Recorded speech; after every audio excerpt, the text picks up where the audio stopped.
और आप please video को लाइक कर लीजिएगा, चैनल पर नए हैं तो चैनल को सब्सक्राइब कर लीजिएगा। आज का हमारा टॉपिक है परामर्श। इसके बारे में बहुत अच्छे से चर्चा करेंगे। परामर्श क्या होता है, पहले आप सीधे शब्दों में मेरे से समझ लीजिए, फिर आप किताबी भाषा में आपको मैं समझा दूंगा। परामर्श क्या होता है कि कोई व्यक्ति समस्या में है ना, और वो किसी से उसके बारे में सलाह लेने गया या उससे कुछ थॉट उसके जानने गया कि इस समस्या से किस तरह से निकला जाए। तो जिस व्यक्ति के पास गया वो परामर्शदाता हो गया, और जो व्यक्ति लेके गया वो प्रार्थी हो गया, है ना। तो ये जो वो व्यक्ति वो जो देगा वो परामर्श हो जाएगा। क्लियर आपको। तो जो हम लेने जाते हैं वही परामर्श है। किसी और से अपनी समस्या का समाधान लेने जाना परामर्श है। डॉक्टर भी एक परामर्श दे रहा होता है जब उसके पास आप दवा लेने जाते हैं। क्लियर है आपको। जब आप किसी ज्योतिषी के पास हाथ दिखाने जाते होंगे या अपनी कुंडली दिखाने जाते होंगे तो भी आप परामर्श के प्रक्रिया जो है उसके हिस्सेदार बन रहे होते हैं। क्लियर है आपको। आजकल जो शादी की समस्याएं होती हैं उसके लिए अलग से साइकोलॉजी और चीजें अलग अलग लोगों ने ऑफिस खोल रखे हैं जो मैरिज में आ रही समस्याओं का निदान करते हैं। वहां पर भी लोग परामर्श लेने जाते हैं। क्लियर आपको। तो परामर्श मनोविज्ञान या उपबोधन मनोविज्ञान की एक मनोवैज्ञानिक विशेषता है। क्या है परामर्श? परामर्श मनोविज्ञान या उपबोधन मनोविज्ञान एक मनोवैज्ञानिक विशेषज्ञता है। क्लियर आपको। क्या है ये एक मनोवैज्ञानिक विशेषता है। अगर आप मन से मजबूत हैं, आपके अंदर तर्क क्षमता है, आप दूसरे को पढ़ने की क्षमता रखते हैं, तो आप भी किसी को समाधान दे सकते हैं। क्लियर आपको। मेरे पास कई लोग आते हैं अपनी प्रॉब्लम्स लेके, मैं कोशिश करता हूं उस प्रॉब्लम की समस्या की जड़ क्या है उसको जानने। किस तरह से व्यक्ति सोच रहा है ये जानना बहुत जरूरी है। वो दिन में क्या क्या कर रहा है ये जानना भी बहुत जरूरी है। क्लियर आपको। तो परामर्श की ये सारी प्रक्रियाएं जो शामिल होंगी वो सभी आपको अभी मैं पढ़ाऊंगा। आपको एक एक टॉपिक क्लियर हो जाएगा पूरा, उसकी आप बिल्कुल भी चिंता मत करिएगा। यहां से सीखने के लिए बैठिएगा। क्लियर है आपको। ये जो टॉपिक है आज आपका सीखने के लिए है। जितना ज्यादा आप इसे सीखेंगे उतना ही ज्यादा आप बहुत अच्छे से अपनी नौकरी को कर पाएंगे। क्लियर आपको। परामर्श का तात्पर्य संयुक्त खोज की प्रक्रिया से है। किससे है? संयुक्त खोज की प्रक्रिया से है परामर्श का तात्पर्य, जिसमें एक और वह व्यक्ति होता है जिसे परामर्श दिया जाता है तथा दूसरी ओर वह व्यक्ति या प्रशिक्षित एवं सक्षम व्यक्ति होता है। क्लियर आपको। एक तरफ कौन सा व्यक्ति होता है? वो जिसे परामर्श चाहिए या जिसे परामर्श दिया जाता है, बात एक ही है। क्लियर आपको। और दूसरी ओर जो परामर्श देता है वो कैसा होना चाहिए? एक तो प्रशिक्षित होना चाहिए और सक्षम होना चाहिए कि उसको परामर्श देने के काबिल है। किसी अनपढ़ व्यक्ति, अनपढ़ से क्या, उससे परामर्श देने की अनपढ़ या ज्ञान का मतलब नहीं है कि बुद्धि का उसका विकास नहीं हुआ है, उसके पास उतना ज्ञान नहीं है और उससे आप सलाह लेने परामर्श लेने पहुंच गए तो वहां पर आपको नुकसान हो सकता है। जैसे झोला छाप डॉक्टर में होता है कि उसे रोगों के बारे में सही जानकारी नहीं है और उससे आप दवाई लेने पहुंच गए तो वहां पर वो आपको गलत दवाई भी दे सकता है। क्लियर आपको। तो वो क्या होता है, वो परामर्श का लिए प्रशिक्षित नहीं है और सक्षम व्यक्ति भी नहीं है। क्लियर आपको। जैसे क्या होता है, घरों में लोगों के पति पत्नी के बीच में झगड़े होते हैं, फिर वो उन झगड़ों के लिए सलाह लेने उन व्यक्तियों के पास पहुंचते हैं जो उन रिश्तों को सुलझाने में सक्षम नहीं है या उसके लिए प्रशिक्षित नहीं है, तो वो गलत सलाह देते हैं। इससे क्या होता है कि पति पत्नी के बीच झगड़े बढ़ते चले जाते हैं, है ना। परिवारों में, फैमिली में झगड़े बहुत ज्यादा इसलिए बढ़ते हैं क्योंकि जो सलाह लेने वाले व्यक्ति होते हैं उन लोगों के पास सलाह लेने जाते हैं जो उसके लिए प्रशिक्षित नहीं है, सक्षम नहीं है। क्लियर आपको। तो आपको किससे सलाह लेनी है, किसके सामने अपनी समस्या कहनी है, यह भी बहुत बड़ी बात। इसको डिसाइड करना बहुत बड़ी बात। अगर आप इस चीज को डिसाइड कर लेंगे कि कौन सा व्यक्ति आपकी समस्या के लिए उपयुक्त है तो आप बहुत अच्छे समझदार व्यक्ति बन जाएंगे। अगर आप हर किसी के सामने अपनी समस्या लेके बैठ जाते हैं, जैसे अक्सर गांव मोहल्ले की महिलाएं करती हैं कि जहां बैठी वहीं पर अपनी समस्या कर रोने लगती हैं और आंसू बहाने लगती है ना।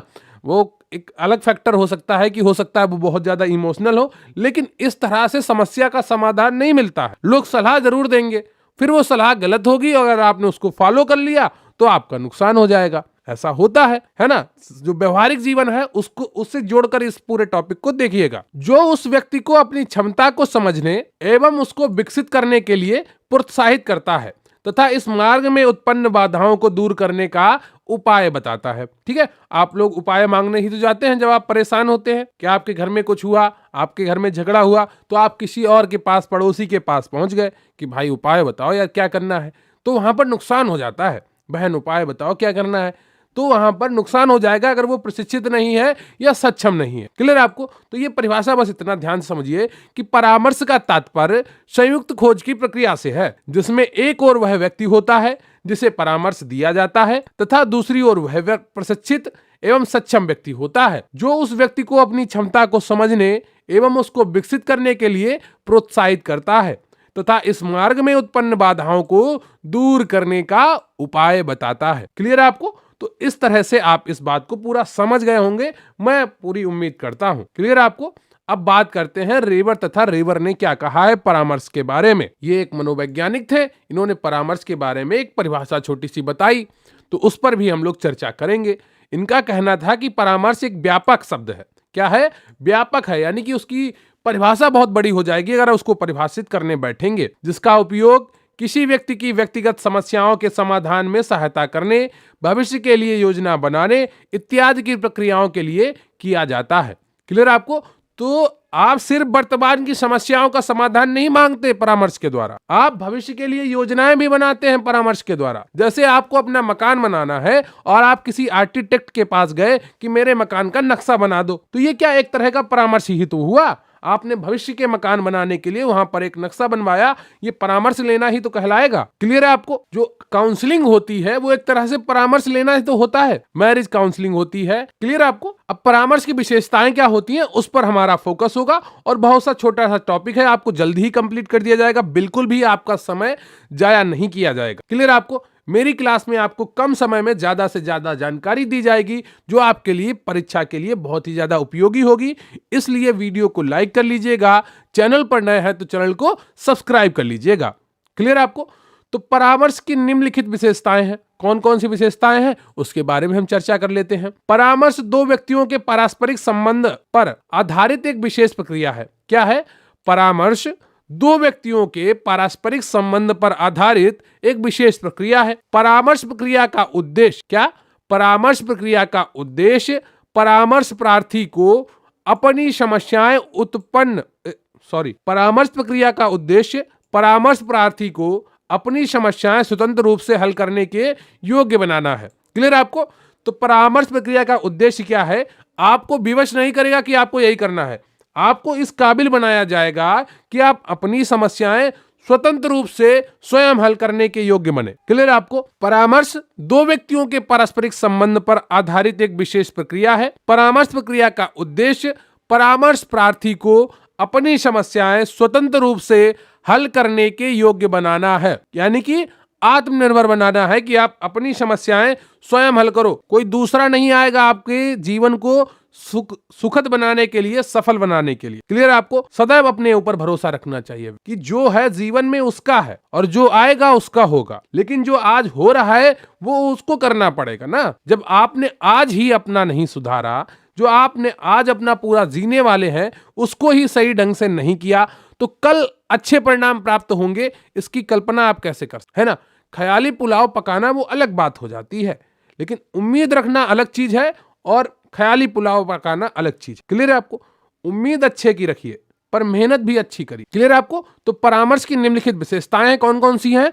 परामर्श दो व्यक्तियों के पारस्परिक संबंध पर आधारित एक विशेष प्रक्रिया है। परामर्श प्रक्रिया का उद्देश्य परामर्श प्रार्थी को अपनी समस्याएं स्वतंत्र रूप से हल करने योग्य बनाना है। परामर्श में अंतःक्रिया क्या? परामर्श में अंतःक्रिया इंटरेक्शन निहित होती है, जिसमें परामर्शदाता परामर्श द्वारा दूसरे व्यक्ति के व्यक्तित्व के विकास के लिए सकारात्मक योगदान देता है।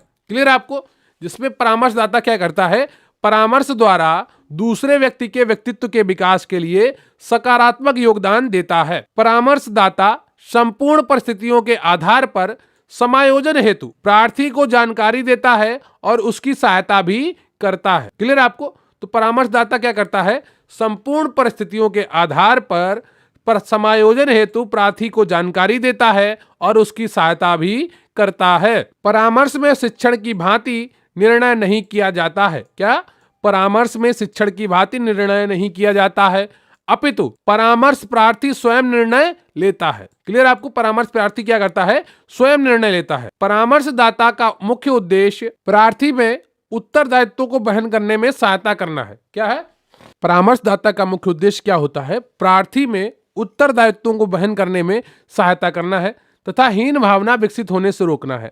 कई बार क्या होता है, व्यक्ति में हीन भावना पैदा हो जाती है ना, तो क्या करता है कि अपने उत्तरदायित्वों को सही से नहीं निभाता। जैसे कोई बालक वो मन से परेशान हो गया तो फिर पढ़ाई में उसका मन नहीं लगेगा, उसका उत्तरदायित्व है पढ़ाई कर। हीन भावना का शिकार हुए कोई भी व्यक्ति, महिला हो या पुरुष हो, बालक हो या बुजुर्ग हो, ये तीनों चीजें, जो हीन भावना है इंसान को बहुत ही कमजोर कर देती है, अंदर से झकझोर के रख देती है। तो इन चीजों से हमेशा सदैव स्वयं को बचाना चाहिए। क्लियर आपको? परामर्श शब्द का प्रयोग शिक्षण, मनोचिकित्सा इत्यादि के स्थान पर नहीं किया जा सकता है। क्लियर आपको? अब बात करते हैं परामर्श के तत्व की। अब इसमें तत्व क्या होते हैं उसके बारे में बात करें। परामर्श के तत्व निम्नलिखित प्रकार से हैं। क्या है? परामर्श के तत्व निम्नलिखित प्रकार से। परामर्श का पहला तत्व है, यह है कि इसमें दो व्यक्ति शामिल होते हैं। ठीक है? एक वो सेवार्थी तथा दूसरे को परामर्शदाता कहते हैं। क्या कहते हैं? एक को सेवार्थी कहते हैं तथा दूसरे को परामर्शदाता कहते हैं। दूसरा तत्व क्या है? परामर्श का लक्ष्य या उद्देश्य सेवार्थी की समस्याओं के समाधान में सहायता करना है तथा भविष्य में स्वतंत्र रूप से सामान्य जीवन जीने के योग्य बना देना है। क्लियर है आपको? आपके सामने कोई समस्या, आपके कोई समस्या लेकर आया तो उसको क्या करना है कि उसके समाधान में सहायता करना है और भविष्य में स्वतंत्र रूप से सामान्य जीवन जीने के योग्य बना देना। क्लियर आप? जैसे क्या है, कुछ सरकारें, कुछ पार्टियां होती हैं जो चुनाव में ये फ्री देंगे, वो फ्री देंगे, ये करेंगे। इससे क्या होता है, आप उसको भविष्य के लिए कुछ नहीं दे रहे हैं, आज के लिए दे रहे हैं। लेकिन आज आप फ्री तब दे पाएंगे ना जब आपके पास पैसा होगा। सरकार के पास पैसा कहां से आता है? जनता के पास से आता है। जनता के ऊपर टैक्स लगाया जाता है। एक तरफ से लेंगे, दूसरी तरफ से देंगे, नुकसान किसका होगा? नुकसान तो जनता ही का होगा। जो चीज आपको चाहिए नहीं वो चीज आपको फ्री में दी जा रही है। आपको 1 लीटर की आवश्यकता है, आपको 2 लीटर फ्री में दिया जा रहा है। ठीक है? लेकिन जहां पर आपके 100 रुपए बच सकते थे वहां पे आपको 1000 लिया जा रहा है। सरकार क्या करती है? अगर सरकार कुछ फ्री में दे रही है तो सीधा सा मतलब है कि कहीं दूसरी तरफ से वो 100 रुपए उसका दूना दाम वसूल रही हो। समझ रहे ना आप? तो इन चीजों को आप ध्यान में रखिए कि कोई भी सरकार कभी भी आपको कुछ भी फ्री में नहीं देगी। अगर देगी तो कहीं ना कहीं वो आपसे उसका कई गुना वसूलेगी। क्लियर है आपको? तो दूसरा तत्व तो आपने समझ लिया। परामर्श एक व्यावसायिक कार्य है। क्या है? व्यावसायिक कार्य है। अतः सलाहकार या परामर्शदाता को अपने व्यवसाय में प्रशिक्षित होना आवश्यक है। क्लियर आपको? मतलब आपके अंदर प्रशिक्षण होना चाहिए आपके पास, तभी आप अच्छे से इसका समाधान कर पाएंगे, किसी को अच्छी सलाह दे पाएंगे। क्लियर आप? कुछ मनोवैज्ञानिकों ने परामर्श के निम्नलिखित मूल तत्वों का उल्लेख किया है। एक है रागात्मक संबंध। क्लियर आपको? परामर्श का यह एक मूल तत्व है। सेवार्थी एवं सलाहकार के बीच रागात्मक संबंध होना चाहिए। ठीक है? वास्तव में यह संबंध जितना सफल होता है, परामर्श के सफल होने की संभावना उतनी ही अधिक होती है। मतलब एक दूसरे पर भरोसा होना चाहिए। संचार परामर्श का एक मूल तत्व है। संचार क्या है? संचार परामर्श का एक मूल तत्व है। सेवार्थी तथा परामर्शदाता के बीच प्रत्यक्ष तथा स्वतंत्र संचार सेवार्थी अपने विचारों को व्यक्त करने में जितना ही स्पष्ट तथा निष्पक्ष होता है, उसे परामर्श से उतने ही अधिक लाभ होते हैं। क्लियर आपको? अगर आप अपनी भावनाएं ही दबाएंगे, अगर आप अपने अंदर चीजों को छुपा कर रखेंगे, तो जो परामर्श देने वाला व्यक्ति है वो कभी भी आपको सही सलाह नहीं बता पाए। जैसे आप डॉक्टर के पास किसी बीमारी का इलाज कराने गए और आपने अपनी सारी समस्याएं नहीं बताई उसको, तो फिर डॉक्टर कंफ्यूज होगा। डॉक्टर दूसरी बीमारी की दवा दे सकता है, उससे क्या होगा? आपको नुकसान हो सकता है। क्लियर है आपको? तो चीजें पूरी बतानी चाहिए जब भी आप कहीं पर सलाह लेने जाएं, और सलाह सदैव एक प्रशिक्षित और सक्षम व्यक्ति से लेनी चाहिए। आत्मविश्वास, हमारे जीवन में इसकी बहुत कमी हो जाती, या तो बहुत ज्यादा हो जाता है या बहुत कम हो जाता है। बहुत ज्यादा गलत चीजों में होता है, हम कुछ गलत करते हैं तो हमारे अंदर ये आत्मविश्वास न जाने कहां से पैदा हो जाता है कि अरे हमें कौन पकड़ेगा। तो ये चीजें बहुत गलत होती हैं। तो आत्मविश्वास भी एक सकारात्मक होना चाहिए। परामर्श का एक आवश्यक तत्व तो आत्मविश्वास। क्लियर आपको? मैं आपको बार बार ये जीवन से जोड़कर इसलिए बता रहा हूं ताकि आपके मन में ये बैठ जाए चीज, आप इनसे खुद को जोड़ पाए। क्लियर आपको? बाकी अगर मैं आपको इन जीवन के बारे में कुछ नहीं बोलूं कोई फर्क नहीं पड़ेगा, लेकिन फिर आप इससे अपने आप को जोड़ नहीं पाएंगे, और जोड़ नहीं पाएंगे तो कहीं ना कहीं आपको अधिक मेहनत करनी पड़ेगी इन चीजों को समझने में। क्लियर आपको? यहां पर तत्व होगा, आप उसको सही कर लीजिए। इस तत्व का सीधा संबंध सेवार्थी से है। जब वह परामर्शदाता की सलाह के अनुकूल व्यवहार करता है तो शुरू में अनिश्चितता की स्थिति में होता है तथा उसमें कुछ अपेक्षित परिवर्तन घटित होते हैं, धीरे धीरे उसका आत्मविश्वास बढ़ता है और वह अपने लक्ष्य तक पहुंच जाता है। क्लियर है आपको? तो परामर्श का एक आवश्यक तत्व तो आत्मविश्वास है। इस तत्व का सीधा संबंध सेवार्थी से है। जब वह परामर्शदाता की सलाह के अनुकूल व्यवहार करता है तो शुरू में अनिश्चितता की स्थिति में होता है तथा उसमें कुछ अपेक्षित परिवर्तन घटित होते हैं। धीरे धीरे उसका आत्मविश्वास बढ़ता है और वह अपने लक्ष्य तक पहुंचता है। जब आप किसी से अपनी समस्या का समाधान लेने गए और उसने आपको कुछ परामर्श दिया, कुछ सलाह दी, लेकिन आप उस पर शंका करते हैं और उस पर फॉलो नहीं, तो ये क्या होता है, आपके रूप मन में एक अनिश्चितता होती है कि पता नहीं ये फायदा करेगा कि नहीं, ये मेरे फायदे के लिए है या उसके फायदे के लिए है। कई बार आपको ऐसा फील होता हो, लेकिन जब धीरे धीरे आप उन चीजों को फॉलो करने लगते हैं तो वो आपका आत्मविश्वास बढ़ाती हैं और उस प्रक्रिया पर भरोसा बढ़ा। क्लियर आपको?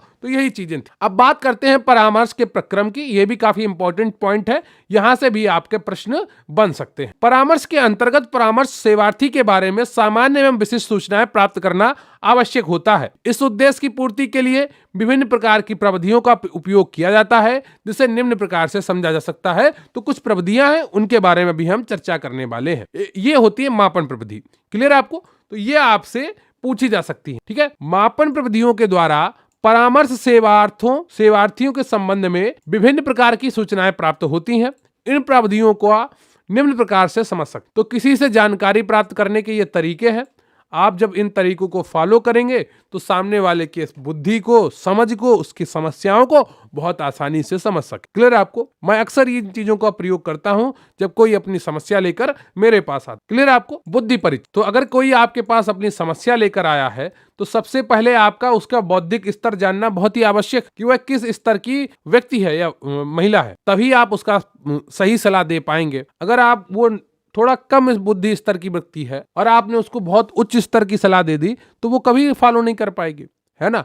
तो मौलिकता नहीं रहेगी। फिर विभिन्न प्रकार के बुद्धि परीक्षणों के द्वारा सेवार्थी की बौद्धिक योग्यता का पता लगाया जाता है। इससे परामर्शदाता ये समझ पाते हैं कि अमुक सेवार्थी किस सीमा तक ज्ञान एवं कौशल प्राप्त करने में समर्थ हो पाएगा। क्लियर है आपको? अगर कोई व्यक्ति आपके पास आया और वो केवल हिंदी का जानकार है, ठीक है, और आपने उसको अंग्रेजी में बहुत ज्यादा परामर्श दे दी, हो सकता है वो उस समय ना कहे कि उसे समझ में आया कि नहीं समझ में आया और वो घर चला जाए, लेकिन वो किसी काम का नहीं रहेगा उसके लिए, है ना?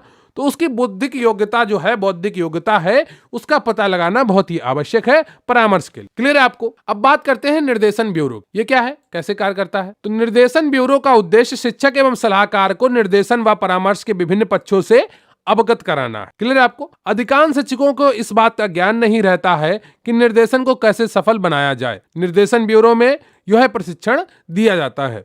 क्लियर है आपको? तो किस तरह से बातों को अवगत कराना है, तो यही चीजें सीखनी होती है निर्देशन ब्यूरो। रुझान परीक्षण, यह भी बहुत ही इंपॉर्टेंट चीज है। इस परीक्षण के द्वारा यह जानने का प्रयास किया जाता है कि अमुक सेवार्थी का रुझान किस विषय अथवा कार्य की ओर है।